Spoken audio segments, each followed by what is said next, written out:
इस बीच एक और बड़ी खबर, खमेनी की मौत के बाद अरब देशों में मातम। बड़ी खबर, खमेनी की मौत के बाद अरब देशों में मातम। अरब देशों में 3 दिनों के शोक का ऐलान किया गया है।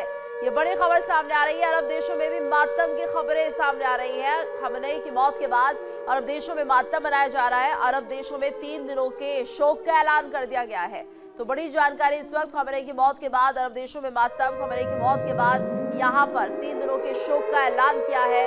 अरब देशों में भी मातम मनाया जा रहा है खमेनी की मौत के बाद। ये बड़ी खबर, बड़ी जानकारी। अरब देशों में किस तरह से खमेनी की मौत के बाद 3 दिनों का शोक का ऐलान कर दिया गया है। खमेनी की मौत के बाद अरब देशों की प्रतिक्रिया, 3 दिनों का शोक अब यहाँ पर रहेगा। अरब देशों से खबर सामने आ रही है जहां पर खमेनी की मौत के बाद अरब देशों में मातम पसरा हुआ है। 3 दिनों का यहाँ पर राष्ट्रीय शोक का ऐलान भी किया जा रहा है।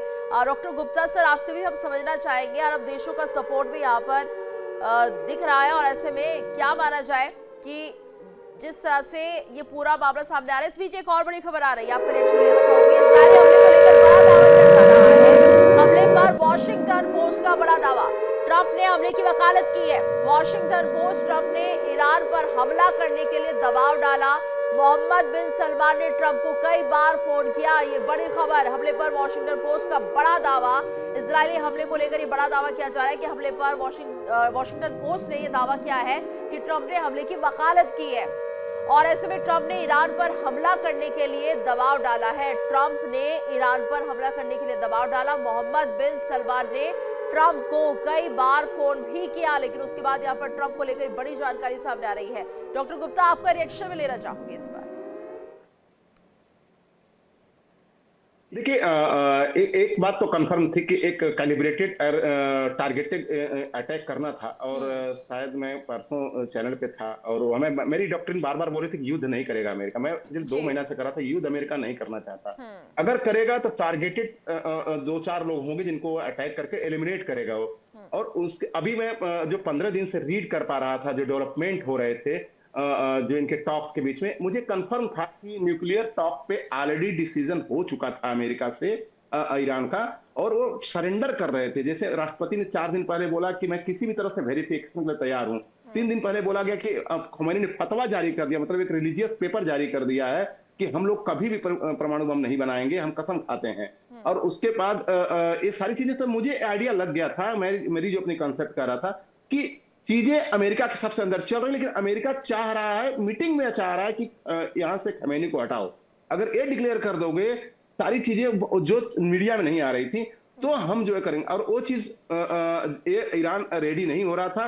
अल्टीमेटली इनको इस 15-20 दिन में टाइम बाय किया और पूरी इंटेलिजेंस, जैसे कि इन्होंने वेनेजुएला को ब्लॉकेड करके वेनेजुएला को उन्होंने पूरे इंटेलिजेंस से वहां प्रैक्टिस की, सब कुछ किया, कैसे इवैक्यूएट किया जाए। तो वो सब करके इन्होंने ईरान में भी ये चीज कर दी है और ईरान में करने के बाद अब जो है वैक्यूम बड़ा क्रिएट हो गया है। ये रोना गाना अरब देश में, देखिए मुस्लिम देश पूरे दुनिया के, ये फैक्ट है। मुझसे सभी लोग शायद एग्री करेंगे, चाहे गुरप्रीत साहब हों, चाहे सिद्धांत साहब हैं, राम जी हैं, कि मुस्लिम देश दुनिया के अंदर कोई भी ज्यादातर अमेरिका को आवाम पसंद नहीं करती। मतलब मुस्लिम आवाम पसंद नहीं करता अमेरिका या यूरोपियन हेजेमनी को पसंद नहीं करता है। चाहे अफ्रीकन कंट्री हो, चाहे नॉर्थन अफ्रीका हो, चाहे मिडिल ईस्ट हो, चाहे इंडिया के भी बहुत सारे अमेरिका को पसंद नहीं करते।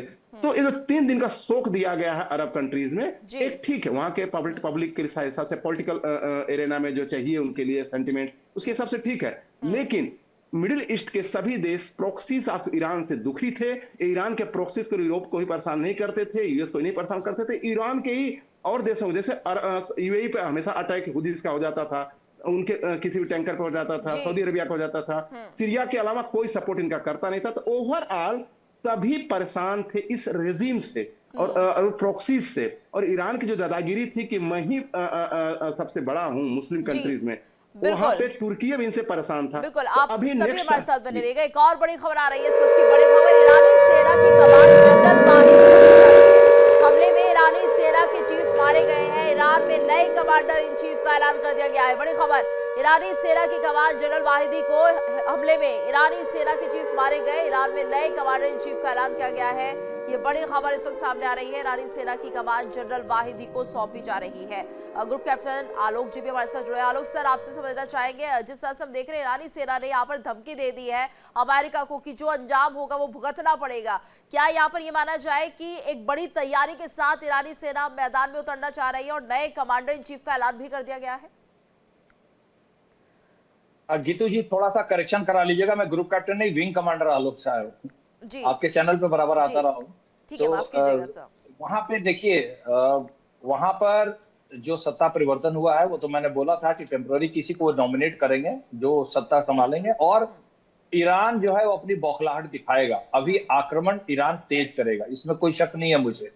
लेकिन ईरान में अब दो धड़े हो जाएंगे। एक, जो वहां की जो अमन पसंद लोग हैं, जो नहीं चाहते इस तरह का शासकों का, तो कट्टरपंथियों के बीच में और लिबरल्स के बीच में अंदर ही अंदर एक आग सुलगेगी या टकराव की स्थिति पैदा होगी ईरान में आने वाले कुछ दिनों में, तुरंत नहीं, आने वाले कुछ दिनों में।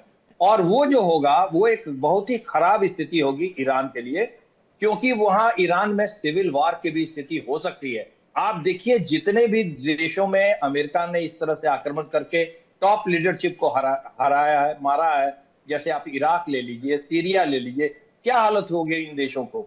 ये देश टुकड़े टुकड़े में बिखर गए हैं और इनकी बहुत बुरी हालत हो गई है। तो ईरान की अगर बुरी हालत होती है तो इसके पीछे सिर्फ वहां की जो कट्टरपंथी मुल्ला है वो इसके लिए रिस्पॉन्सिबल है, और यह मुझे तो दिख रहा है कि ईरान की, अगर कोई ईरान में शांति प्रिय लोग मेजॉरिटी में आकर के वो सत्ता संभालते हैं और कट्टरपंथियों पर लगाम लगा पाते हैं, तभी ईरान में शांति होगी, नहीं तो ईरान में शांति नहीं होगी। ये ऐसा मेरा आकलन है गीतू जी। बिल्कुल।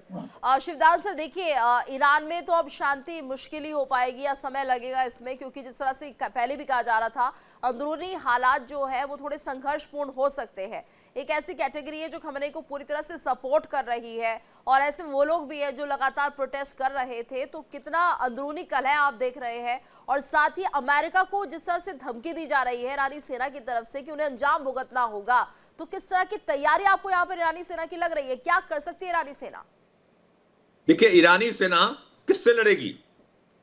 ईरान का जो बॉर्डर है वो इजराइल से नहीं मिलता है, ईरान का बॉर्डर जो है अमेरिका से नहीं मिलता है।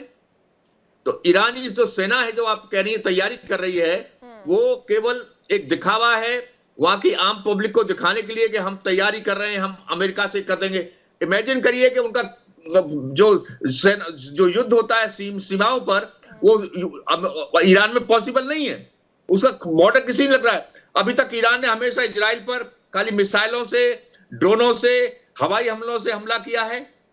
अमेरिका ने भी इसी तरह से हमले किए हैं। अमेरिका ने कोई सैनिक वहां नहीं भेजे हैं, ना इजराइल के कोई सैनिक आए हैं। तो ईरानी सेना का केवल ये जो दिखावा है वहां की आम जनता के लिए है, और आम जनता ऑलरेडी वहां की जो शासन है उसके खिलाफ खड़ी हो चुकी है, प्रदर्शन कर चुकी है। और उसमें अब तक जैसा कि बताया गया है 30 से 35 हजार के लोग जो है ईरान में मारे जा चुके हैं इस तरह के अनरेस्टों में। तो इस तरह से वहां की जनता इस वक्त अब सड़कों में खुले ऊपर आएगी। ये जो दिखावा है शोक का, ये कुछ दिन चलेगा। उसके साथ सत्ता के को संभालने के लिए जब ये अपना कोई कट्टरपंथी नेता तय करेंगे, उसके खिलाफ पूरी जनता वहां की खड़ी होगी। और ईरान जो है एक सिविल वार के मुहाने पे जा खड़ा हुआ है। तो इसलिए पहले वो अपने आंतरिक स्थिति को संभाले, उसके बाद ही वो उसको कुछ करना चाहिए। अदरवाइज ईरान के है टुकड़े टुकड़े होना लाजमी हो गया है। बिल्कुल, और ये माना जाए कि ईरानी सेना भी जिस तरह से धमकी दे रही है, तमाम तरह की बातें सामने आ रही है। और इस बीच एक और खबर, ईरानी राष्ट्रपति का अभी बयान भी सामने आया है जिसमें उन्होंने कहा है डोनाल्ड ट्रंप एक अपराधी है। खमेनी की मौत का बदला लेने की बात कही है, अमेरिका को कीमत चुकानी पड़ेगी, ये भी कहा गया है। तो देखिए, ईरानी राष्ट्रपति का अभी बयान सामने आया है, डोनाल्ड ट्रंप एक अपराधी है, ये भी कहा गया है। तो इस वक्त ये बड़ी खबर सामने आ रही है, ईरानी सेना की कमान तो जनरल वाहिदी को दे ही दी गई है, लेकिन खमेनी की मौत का बदला लेने की बात भी सामने आ रही है। ईरानी राष्ट्रपति का ये अभी बयान सामने आया, डोनाल्ड ट्रंप एक अपराधी है, खमेनी की मौत का बदला लेंगे, अमेरिका को कीमत चुकानी होगी। तो इस वक्त की बड़ी खबर आपको बता रहे हैं, ईरानी राष्ट्रपति का अभी बड़ा बयान सामने आया जिसमें डोनाल्ड ट्रंप एक अपराधी हैं। ये उन्होंने साफ तौर से कह दिया। लगातार जिस तरह से इजराइल और अमेरिका मिलकर ईरान पर हमलावर था, उसके बाद से तस्वीर बदलती गई, हालात वहां के बदलते गए। कुछ लोग इसको जश्न मनाते हुए ईरान में नजर आए, वहीं दूसरी तरफ कुछ लोग इस पर अब आंसू बहाते हुए नजर आ रहे हैं। जब उनके सुप्रीम लीडर की मौत की खबर सामने आई है, राष्ट्रीय शोक घोषित कर दिया गया है। खामनेई की मौत पर मस्जिदों में फूट फूट कर लोग रोते हुए दिखाई दे रहे हैं। खामनेई की मौत का बदला लेंगे, ये साफ तौर से कह दिया गया ईरान की तरफ से। मिडिल ईस्ट में भीषण युद्ध जो है वो देखने को मिल रहा है इस वक्त। अगर बात की जाए तेहरान या ईरान की, वहां पर लगातार हमला करके एयर स्पेस, ठीक है, तमाम मेहमान हमारे साथ जुड़े हैं। सबका पर हमारे साथ आलोक सहाय और राम श्रीवास्तव, विदेश मामलों के जानकार हमारे साथ जुड़े हैं। और सबसे पहले आलोक सर का रुख करते हैं। आलोक सर, अभी अगर तस्वीर बात की जाए, अपडेट की बात की जाए, तो तमाम चीजें जिस तरह से कयास लगाए जा रहे थे कि खामनेई शायद जिंदा है, और उसके बाद से ट्रंप का बयान सामने आता और उसके बाद खुद इसकी ईरान की तरफ से इसकी पुष्टि कर दी जाती। अब वहां पर क्या बड़े चेंजेस देखने को मिलेंगे, साथ ही साथ किसके हाथ में कमान संभाल जो है वो देखने को मिलेगी? क्या ईरान इस वक्त लड़ाई के मूड में रहेगा या वो बैकआउट करता हुआ नजर आएगा? देखिए, मुझे तो लगता है कि अभी ईरान जो है वो आक्रोश में, लड़ाई के मूड में रहेगा और हो सकता है उसके आक्रमण थोड़े से बढ़ जाए। लेकिन जो लोअर कमांडर्स हैं, लोअर लेवल पे, उसमें ऐसे कई होंगे जो काफी ज्यादा हतोत्साहित हो चुके होंगे खुमैनी के मरने के बाद। और जिस तरह से रात में 200 फाइटर्स ने 500 से ज्यादा टारगेट्स पर अटैक किए हैं, तो उनका मोराल काफी डाउन हुआ होगा। क्योंकि देखिए, आप भले ही धार्मिक अंधेपन में आप जो भी बदला लेने की कार्रवाई की बात करें, लेकिन ये हर कोई जानता है, वहां के कमांडर्स भी जानते हैं कि आप अमेरिका और इजराइल का क्या डैमेज करोगे। आप 2-4 मिसाइल मारोगे, आप चलो 10 मार लोगे, 50 मार लोगे, तो उनका डैमेज होगा। लेकिन उसके बाद अमेरिका को क्या आप झेल पाओगे? आप पूरे ईरान में अमेरिका तबाही मचा देगा अगर एक हफ्ते तक बमबारी कर दे तो ये सारे कमांडर्स भी वहां के जानते हैं। तो थोड़ा सा मोराल उनका डाउन होगा, इसमें कोई शक नहीं है। लेकिन शुरुआती दिनों में खुमैनी के मौत के बाद आक्रोश में हो सकता है ईरान अपने आक्रमण को थोड़े समय के लिए तेज करे, लेकिन बहुत जल्दी ही उनको इसका अंदाजा हो जाएगा कि ये जो है एक सेल्फ डिफीटिंग और सुसाइडल उनका मिशन है, जिसमें सारे मारे जाएंगे। और भविष्य में मुझे ऐसा लग रहा है कि ईरान की जो लोग हैं वहां ना, बहुत बुरी तरह से बटे हुए हैं दो छोर पे।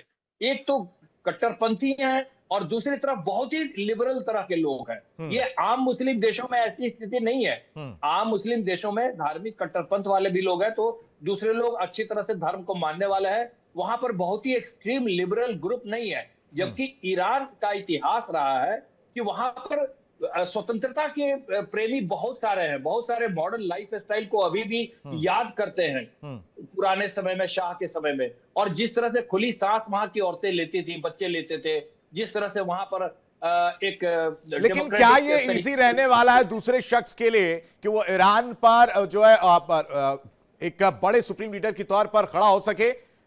इतना आसान रहने वाला है क्या? आशीष जी, नहीं, जो नया लीडर आएगा ना, वो बहुत ही बुरी स्थिति झेलेगा। वो बहुत बुरी स्थिति झेलेगा, क्योंकि उसका वो समय होगा जब ईरान के अंदर में आंतरिक संघर्ष शुरू हो चुका होगा। ये लिबरल्स और कट्टरपंथियों के बीच में अब एक टकराव की स्थिति शुरू होने वाली है, और होगी ये बिल्कुल कुछ ही दिनों में, आप देखिएगा। तो ये जो नया शासक आएगा उसके लिए बहुत ही चैलेंजिंग समय होगा आशीष जी। हमारे साथ बने हुए राम श्रीवास्तव जी का रुख कर लेते। आपने सुना आलोक साहब ने जो कहा कि इतना आसान नहीं रहने वाला, यानी जो तस्वीर ईरान में रहने वाली है वो और ज्यादा भयावह इससे होगी, क्योंकि एक युद्ध तो आपने बाहर लड़ लिया अमेरिका ने, दूसरी तरफ इंटरनल युद्ध भी जो है वो खत्म नहीं होगा। निश्चित रूप से आंतरिक जो कलह वहां होगी वो एक विप्लवकारी होगी, और उसका जो परिणाम होगा ईरानियों की जनता को भुगतना पड़ेगा।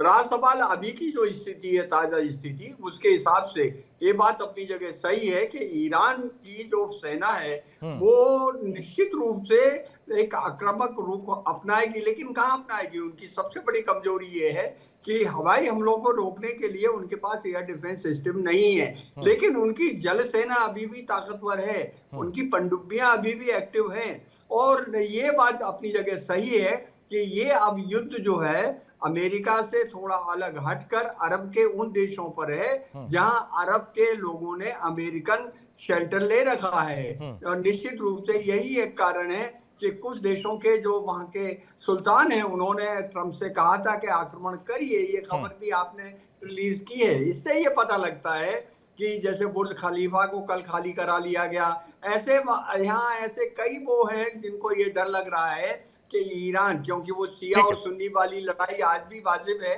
और यही ठीक है सर। सर वक्त बहुत कम है, एक बहुत छोटे से ब्रेक का वक्त हो चला। वापस लौटेंगे, लगातार एक एक अपडेट आपको इजराइल और ईरान और यूएस युद्ध पर देते रहेंगे। बने रहिए इंडिया डेली के साथ। देखिए इंडिया डेली 24/7 अब आपके स्मार्ट टीवी पर। इंडिया डेली मौजूद है सभी डिजिटल प्लेटफॉर्म पर लाइव और लगातार। इंडिया डेली 24/7 हर दिन राष्ट्र को समर्पित।